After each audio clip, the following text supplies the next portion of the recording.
Bonjour, je suis François-Xavier Bray, photographe plasticien franco-ivoirien et je partage mon temps entre la France et la Côte d'Ivoire. Alors le projet est né il y a un peu plus de 2 ans où je devais venir documenter la transformation du nouveau bâtiment de la Fondation H à Ambatmen.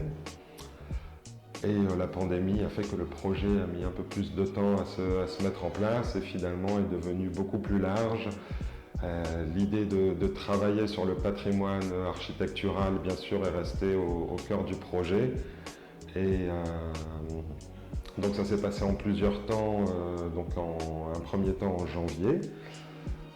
Janvier 2023 où j'étais sur le terrain, marcher beaucoup en ville, découvrir cette ville de Tananarive et donc c'est la période pendant laquelle j'ai réalisé les photographies couleurs.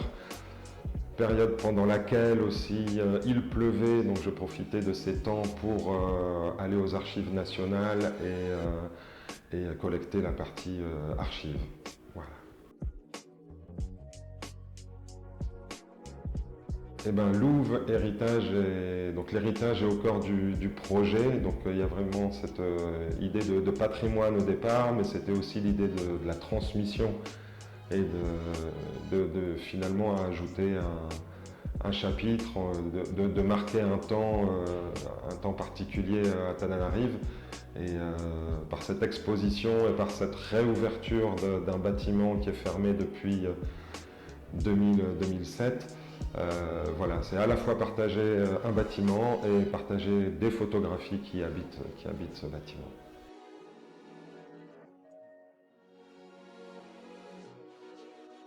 Alors le résultat final n'était pas défini au départ, puisqu'on est dans une forme un peu particulière et par chance on a pu donc trouver un bâtiment qui correspondait parfaitement à la présentation des photographies et avec ces différentes pièces qui pourraient être finalement différents quartiers avec plusieurs niveaux puisque le terrain on monte et on descend à Tana, donc, et en plus il est au cœur du quartier d'Issourac dans lequel je vivais et où j'ai fait beaucoup de photographies.